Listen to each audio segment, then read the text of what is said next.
मैया दाद कर देना चांदी दा दर्शन पाना मैया दा ठंडी हवा. നമസ്കാരം പ്രിയ സുഹൃത്തുക്കളെ, ഞാനിന്ന് നിങ്ങളെ കൂട്ടിക്കൊണ്ടു പോകുന്നത് ഇന്ത്യയുടെ ലാസ്റ്റ് വില്ലേജ് എന്നറിയപ്പെടുന്ന മാന എന്ന ഗ്രാമത്തിൽ നിന്നും ഏതാണ്ട് 5 കിലോമീറ്റർ ട്രെക്കിംഗ് നടത്തി എത്തിച്ചേരാവുന്ന വസുധാര വാട്ടർഫാൾസ് എന്ന വെള്ളച്ചാട്ടത്തിലേക്കാണ്.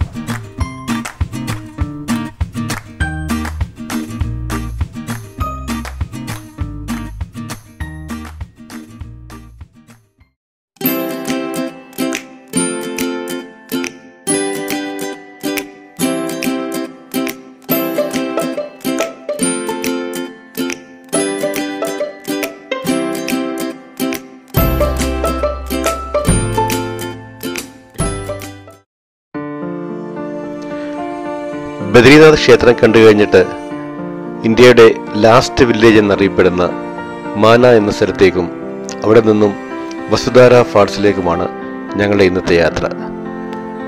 നിങ്ങൾക്കെല്ലാവർക്കും ബെൻസൺസ് ട്രാവൽസ് എന്ന എൻ്റെ ഈ ചാനലിലേക്ക് ഒരിക്കൽ കൂടി സ്വാഗതം. മാന ബദ്രീനാഥിൽ നിന്നും ഏതാണ്ട് 5 കിലോമീറ്റർ ദൂരെയാണ് സ്ഥിതി ചെയ്യുന്നത്. നല്ല തെളിച്ചമുള്ള കാലാവസ്ഥയാണെങ്കിൽ, പ്രത്യേകിച്ച് മഴയില്ലാത്ത അവസരമാണെങ്കിൽ നമുക്ക് നടന്നു തന്നെ മാനയിലെത്താൻ കഴിയും. സമയം ഏതാണ്ട് 11 മണിയായിരിക്കുന്നു.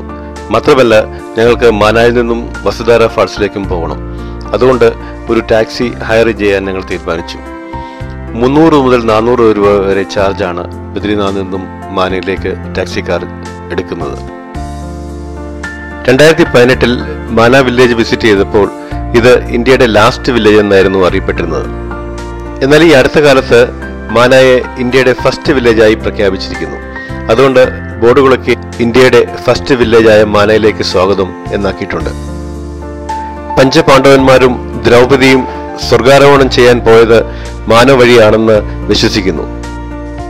1962 വരെ മാന വില്ലേജിലൂടെയായിരുന്നു ഇന്ത്യയും ടിബറ്റും തമ്മിലുള്ള വ്യാപാര ബന്ധങ്ങൾ നടന്നിരുന്നത്. മാനായിലും റോഡിന് വീതി കൂട്ടുന്ന പണികളൊക്കെ നടന്നുകൊണ്ടിരിക്കുന്നു. സന്ദർശകരുടെ എണ്ണം പഴയതിനേക്കാൾ കുറേയേറെ കൂടിയിട്ടുണ്ട്. മാനയിലേക്കുള്ള വഴിയിൽ മുകളിലെ പർവ്വതത്തിൽ നിന്നും താഴേക്ക് വരുന്ന ചെറിയൊരു അരുവി. പർവ്വതത്തിന്റെ മുകളിലുള്ള മഞ്ഞുരുകി വരുന്ന വെള്ളമാണിത്.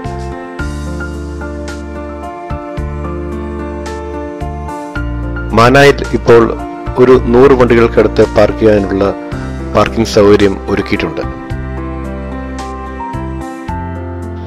ഓഫ് സീസൺ ആയിട്ട് പോലും ധാരാളം വണ്ടികൾ പാർക്കിംഗ് ഗ്രൗണ്ടിൽ കണ്ടു. ഇവിടെ വരുന്നവരിൽ ഭൂരിഭാഗവും വ്യാസഗുഹ സന്ദർശിക്കുവാനും അതുപോലെ മാനായിലുള്ള ചെറിയ ചെറിയ അമ്പലങ്ങൾ സന്ദർശിക്കുവാനാണ് വരുന്നത്. ഇതാണ് മാനായിലേക്കുള്ള എൻട്രി ഗേറ്റ്. പഴയ എൻട്രി ഗേറ്റ് പൊളിച്ചു മാറ്റിയിട്ട് പുതിയത് പണിതിരിക്കുന്നു. അതുപോലെ ഇവിടെ കാണുന്ന പല ബിൽഡിങ്ങുകളും പുതുതായിട്ട് പണിതതാണ്. ആളുകളെ പുറത്തിരുത്തി കൊണ്ടുവരുന്ന പോർട്ടർമാരെ നമുക്ക് വഴിയിൽ കാണാൻ കഴിയും. പ്രധാനമായും നേപ്പാളിൽ നിന്നുള്ള പോർട്ടർമാരാണ് ഈ ജോലി ചെയ്യുന്നത്. ഇതാണ് മാന വില്ലേജിന്റെ ഒരു കാഴ്ച. ഏതാണ്ട് 550 വീടുകളാണ് മാനായിലുള്ളത്. ചൂട് കാലത്താണ് മാനായിൽ ആൾക്കാർ താമസിക്കാൻ വരുന്നത്. തണുപ്പ് കാലത്ത് ഇവിടുത്തുകാർ താഴെ സമുദ്രങ്ങളിൽ പോയി താമസിക്കുന്നു. ഉച്ച സൂര്യന്റെ പ്രൊഫൈൽ മാനായിലെ പർവ്വതങ്ങൾ അങ്ങനെ തിളങ്ങി നിൽക്കുന്നു. അളകനന്ദ നദി മാനായുടെ ഓരം പറ്റി കഥകൾ പറഞ്ഞ് ഇങ്ങനെ ഒഴുകുന്നുണ്ട്.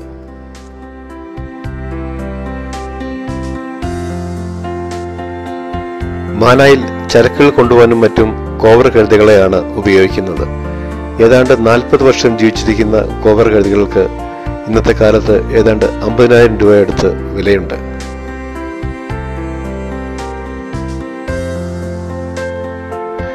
മാന ഗ്രാമത്തെ പുറകിൽ വിട്ടിട്ട് വസുധാര ഫാൾസിലേക്ക് നടക്കുകയാണ് നമ്മളിപ്പോൾ.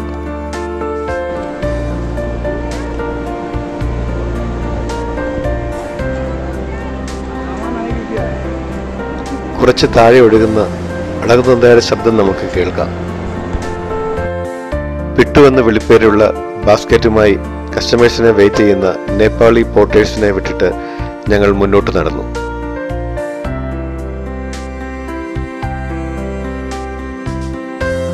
പുരാണങ്ങളിൽ പറയുന്ന സരസ്വതി നദിയാണ് മുന്നിൽ കാണുന്നത്. മീൻശില എന്നറിയപ്പെടുന്ന കരിങ്കല്ലാണ് സരസ്വതി നദിയുടെ.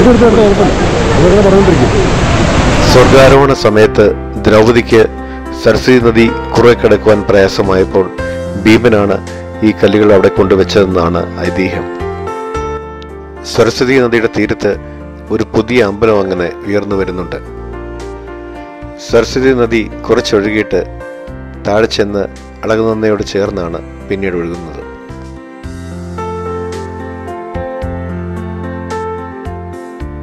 സാധാരണയായി മാന സന്ദർശിക്കാൻ വരുന്നവർ സരസ്വതി നദി കണ്ടിട്ട് തിരികെ പോവുകയാണ് പതിവ്.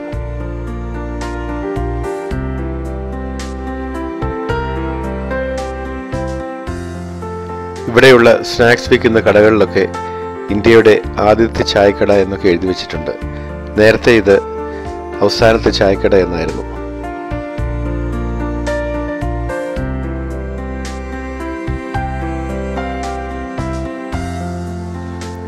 ഈ കാണുന്ന 1-2 കടകൾ കഴിഞ്ഞാൽ പിന്നെ മുകളിലോട്ട് വേറെ കടകളൊന്നുമില്ല. ഇവിടെയും കടയുടെ മുന്നിലുള്ള ബോർഡിൽ ഇന്ത്യയുടെ അവസാനത്തെ ഷോപ്പ് എന്നുള്ളത് മാറ്റി ആദ്യത്തെ ഷോപ്പ് എന്ന് ആക്കിയിരിക്കുന്നു.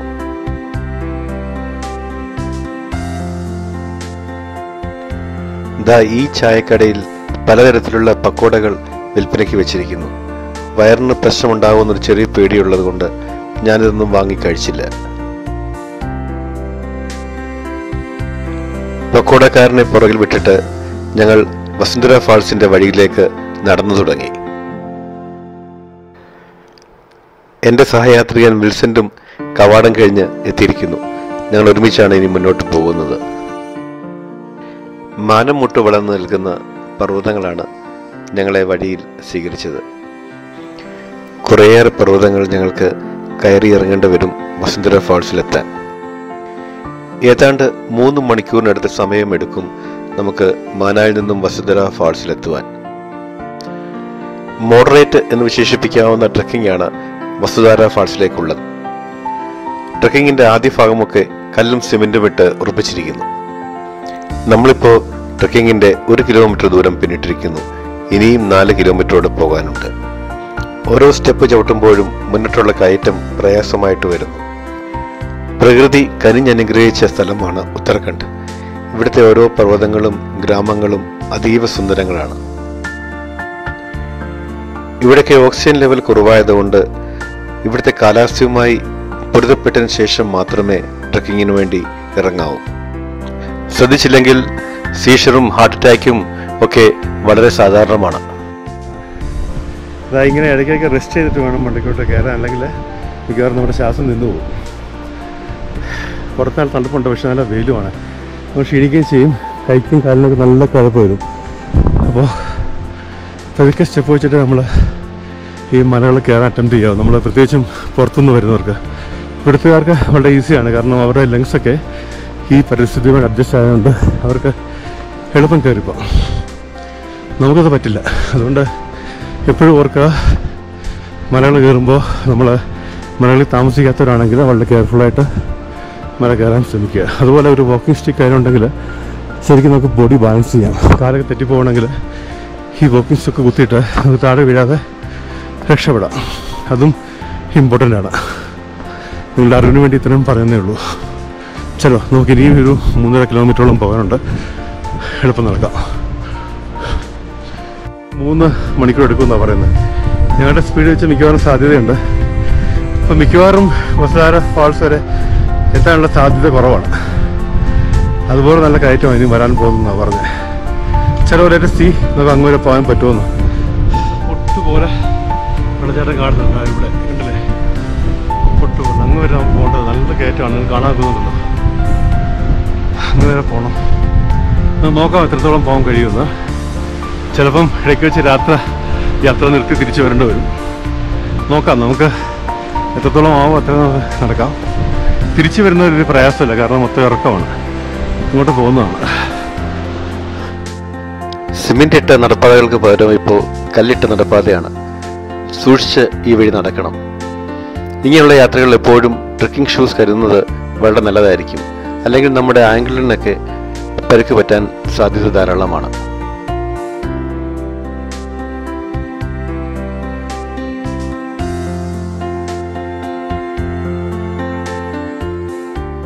ഇപ്പോൾ സമയം ഏതാണ്ട് 2 മണി കഴിഞ്ഞിരിക്കുന്നു. പ്രകൃതി മാറി തുടങ്ങി.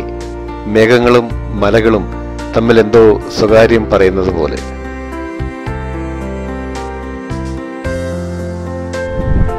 നല്ല കയറ്റം, ശരിക്കും ആയാസപ്പെടുന്നുണ്ട് കാരണം. ഇപ്പം കല്ല് വിരിച്ച വരിയൊന്നുമില്ല, നമ്മൾ കല്ലിക്കൂടെ തന്നെ നടന്നു കയറണം. സത്യത്തിൽ ഇപ്പോൾ ശരിക്ക് ക്ഷീണിച്ചിട്ടുണ്ട്. മനസ്സ് പോസിറ്റീവായിട്ട് വെക്കുക എന്നുള്ള ഒരു കാര്യമാണ് നമുക്ക് ചെയ്യാനുള്ളത്. ഇങ്ങനെയുള്ള ട്രക്കിങ്ങിന് പോകുമ്പോൾ നമ്മൾ ഒറ്റ അടിക്ക് നടക്കാതെ നിന്നിട്ട് കുറച്ച് ശ്വാസം പിടിച്ച് റെസ്റ്റ് എടുത്തിട്ട് പിന്നെ നടക്കുക, പിന്നെ നിൽക്കുക. അതാണ് right way of doing trekking. എനിക്കിപ്പോൾ ശരിക്കും ദാഹിക്കുന്നുണ്ട്. അങ്ങ് ദൂരെ പൊട്ടുപോലെ ഒരു കട കാണുന്നുണ്ട്. അവിടുന്ന് കൂൾ ഡ്രിങ്ക്സോ വെള്ളമൊക്കെ വാങ്ങി കുടിക്കണം. ട്രക്കിംഗ് ചെയ്യുമ്പോൾ നമ്മൾ ഒരിക്കലും മറക്കാതെ ORSഉം വെള്ളവും നമ്മുടെ കൂടെ കരുതണം. തണുപ്പുള്ള സ്ഥലങ്ങളിലാണ് ട്രക്ക് ചെയ്യുന്നതെങ്കിൽ ഒരു പുള്ളോവറും ക്യാപ്പും അതുപോലെ സൺസ്ക്രീനും മറക്കാതെ കരുതണം. കട കണ്ടപ്പോൾ ഒരു ആവേശം, സ്പീഡിൽ നടക്കാൻ തോന്നുന്നു. ഇതുവരെ വേണോ വേണ്ട വെച്ച് നടക്കുമായിരുന്നു. ഇതാ ഒരു കട കാണുന്നുണ്ട്. അവിടുന്ന് ഓൾമോസ്റ്റ് 1 കിലോമീറ്റർ യാത്രയുള്ളതാണ് പറഞ്ഞത്.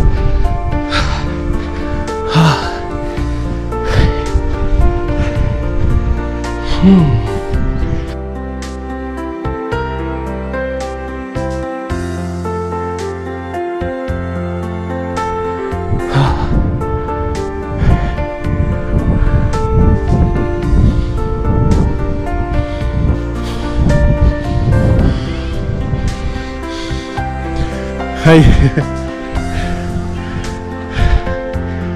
ഞങ്ങളങ്ങനെ ഷോപ്പിലെത്തി. ഇവിടെ ചെറിയൊരു കടയുണ്ട്.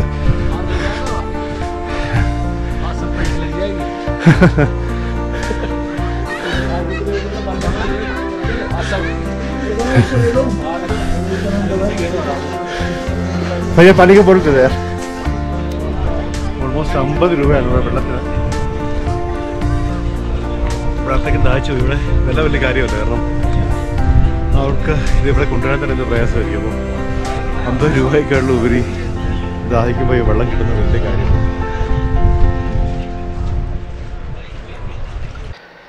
ദാ പിട്ടു എന്ന് പറയുന്ന ബാംബു ബാസ്ക്കറ്റിൽ കയറി വെള്ളച്ചാട്ടം കണ്ട് തിരിച്ചു പോകുന്ന 2 പേർ. ഒരാൾ തങ്ങളുടെ മൊബൈലിൽ ബിസിയാണ്. ഈ കാഴ്ചകളൊക്കെ അവരെന്തുകൊണ്ടാണ് മിസ് ചെയ്യുന്നതെന്ന് എനിക്ക് മനസ്സിലായില്ല. വെള്ളച്ചാട്ടത്തിന് അടുക്കും തോറും യാത്രയുടെ കാഠിന്യം കൂടിക്കൂടി വരികയാണ്. വഴി കഠിനമായി വരുന്നത് കൊണ്ട് സമയം ഇനിയും കൂടുതൽ എടുക്കുമോ എന്നൊരു തോന്നൽ എൻ്റെ മനസ്സിൽ കയറിക്കൂടി. കുറച്ച് വെള്ളം കുടിച്ചതുകൊണ്ട് എൻ്റെ തലവേദനയൊക്കെ പമ്പ് കടന്നിട്ടുണ്ട്. ചെറിയൊരു ആശ്വാസവും കിട്ടി. ദാ ഇവിടെ മലമുകളിൽ നിന്നും മഞ്ഞുരുകി വരുന്ന ചെറിയൊരു അരുവി. ഇപ്പോൾ ഇതിൻ്റെ ഫ്ലോ തീരെ കുറവാണ്. തിരികെ വരുമ്പോഴേക്കും മഞ്ഞുരുകി വെള്ളത്തിൻ്റെ ലെവൽ തീർച്ചയായിട്ടും കൂടിയിരിക്കും. അതുകൊണ്ട് എത്രയും വേഗം പോയി ഞങ്ങൾക്ക് തിരിച്ചു വരണം. വളരെ സൂക്ഷിച്ചു വേണം ഈ ചെറിയ അരുവി ക്രോസ് ചെയ്യാൻ. കാലിടറി താഴോട്ട് വീണാൽ എന്തു പറ്റിയാലും നല്ല അപകടം ഉണ്ടാകാനുള്ള സാധ്യതയുണ്ട്.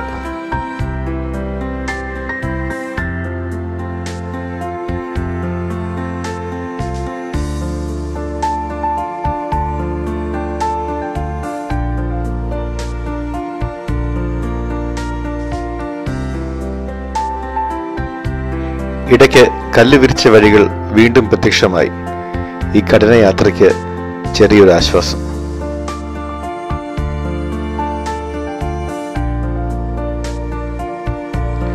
വഴിയിൽ വെള്ളച്ചാട്ടം കണ്ട് തിരിച്ചു വരുന്ന 2 സന്യാസിമാർ. അവർ വളരെ വേഗത്തിലാണ് നടക്കുന്നത്. ഇതിനർത്ഥം അവർക്ക് ഈ ടെറേനുമായിട്ട് നല്ല ഫെമിലാരിറ്റി ഉണ്ട് എന്നുള്ളതാണ്.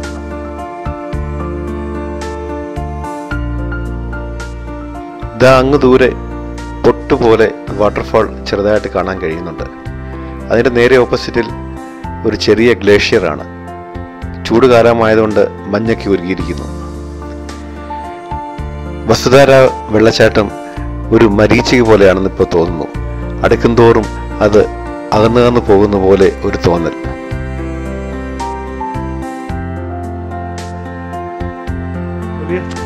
कैसे लगा आपको?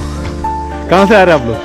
मुजफ्फरनगर से आए। आपने मुजफ्फरनगर सुना है? हाँ जी, यूपी का डिस्ट्रिक्ट पड़ता है हम लोग मुजफ्फरनगर से हैं। हाँ। आज मेरा जन्मदिन है। अरे कंग्रेट्स, हैप्पी बर्थडे। तो उसी की इतना बड़ा चढ़ाई। ഈ കാണുന്നവർ ഉത്തർപ്രദേശിലെ മുസാഫർപൂർ എന്ന പട്ടണത്തിൽ നിന്നും വന്നവരാണ്. അവർ അടുത്തുള്ള ഒരു അമ്പലത്തിലെ രാക്ഷസന്റെ കഥ പറയുകയായിരുന്നു. ഒരു ദിവസം 40 കിലോയോളം ചോറും പിന്നെ ഒരു ആടിനെ മുഴുവനായിട്ടും കഴിക്കുന്ന രാക്ഷസൻ വന്നിട്ട് വർഷത്തിൽ ഒരു ദിവസം ഈ 40 കിലോ അരിയും ആടിനെയും കഴിച്ചിട്ട് തിരികെ പോകും അത്രേ.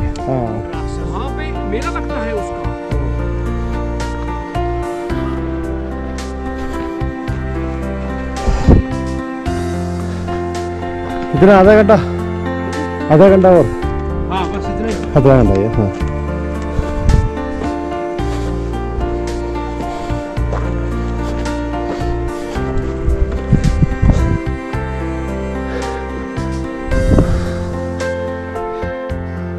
നമ്മൾ ഇങ്ങനെയുള്ള ട്രക്കിങ്ങിന് പോകുമ്പോൾ ഒരിക്കലും കുടിവെള്ളം എടുക്കാൻ മറക്കരുത്. അതുപോലെ ORSഉം കയ്യിലുണ്ടായിരിക്കണം. എനിക്ക് വെള്ളം കുടിച്ചത് കുറഞ്ഞതുകൊണ്ട് നല്ല ഹെഡേക്കായിരുന്നു. വെള്ളം കിട്ടിയപ്പോഴാണ് കുറച്ചെങ്കിലും ആശ്വാസമായത്. എനിക്ക് തൊട്ട് താഴെ വികലാംഗനായ ഒരു മനുഷ്യൻ മല കയറി വരുന്നുണ്ട്. എനിക്ക് തോന്നുന്നത് അദ്ദേഹം ഇവിടുത്തെ സ്ഥിരം സന്ദർശകനായിരിക്കും. അല്ലെങ്കിൽ ഇത്രയും വലിയ മല കയറാൻ വളരെ പ്രയാസമാണല്ലോ. ദൂരെ ഗ്ലേഷ്യർ ശരിക്കും കണ്ടു തുടങ്ങിയല്ലേ. ഇപ്പം വാട്ടർഫാൾ നമ്മുടെ പ്രദേശമായെങ്കിലും ഒരു സൈഡിൽ ഗ്ലേഷ്യർ കാണാം.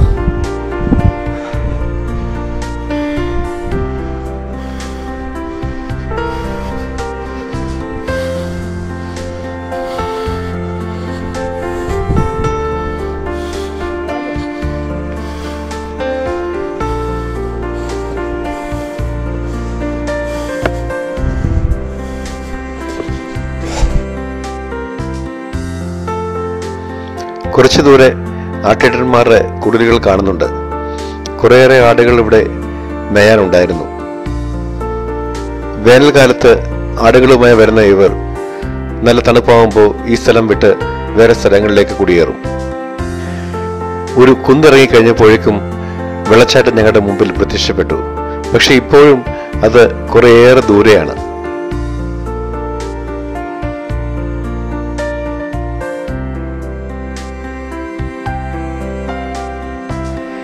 വെള്ളച്ചാട്ടം ശരിക്കും കാണാറായപ്പോഴേക്കും നല്ല ആവേശമായി. ഒട്ടും വയ്യായെങ്കിലും നല്ല നീളമുള്ള ചുവടുകൾ വെച്ച് ഞാൻ മുന്നോട്ട് നടന്നു. ഏതാണ്ട് 3 മണിക്കൂർ നീണ്ടുന്ന ട്രക്കിങ്ങിന്റെ അവസാന ഭാഗത്തേക്ക് നമ്മൾ എത്തിയിരിക്കുകയാണ്. കുറച്ചുകൂടെ ദൂരം പോയാൽ നമ്മൾ എത്രയും നടന്നു വന്ന് കാണാൻ ആഗ്രഹിച്ച വെള്ളച്ചാട്ടത്തിന്റെ അരികിലേക്ക് നമുക്കെത്താം.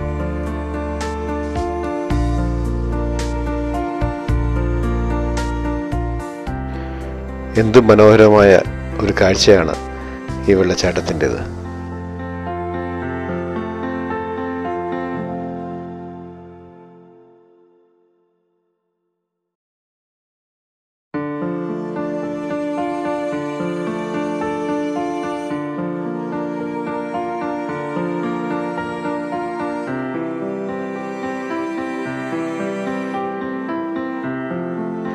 ഇടയ്ക്ക് വെച്ച് ട്രക്കിംഗ് നിർത്തി തിരിച്ചു പോയിരുന്നെങ്കിൽ ഇത് വല്ലാത്തൊരു നഷ്ടമായിരുന്നേനെ.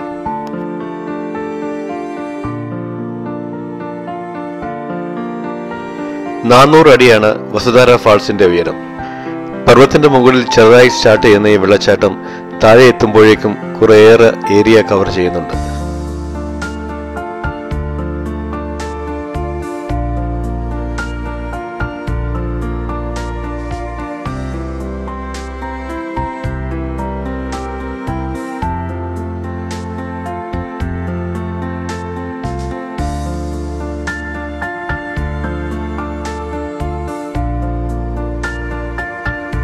നല്ല ചൂടുണ്ടായിട്ടും ഉരുകാതിരുന്ന ഗ്ലേഷ്യറിന്റെ ഒരു ഭാഗമാണ് ഈ കാണുന്നത്. ഇതുരുകി താഴോട്ട് ചെന്ന് അളകനന്ദയിൽ പതിക്കുന്നു.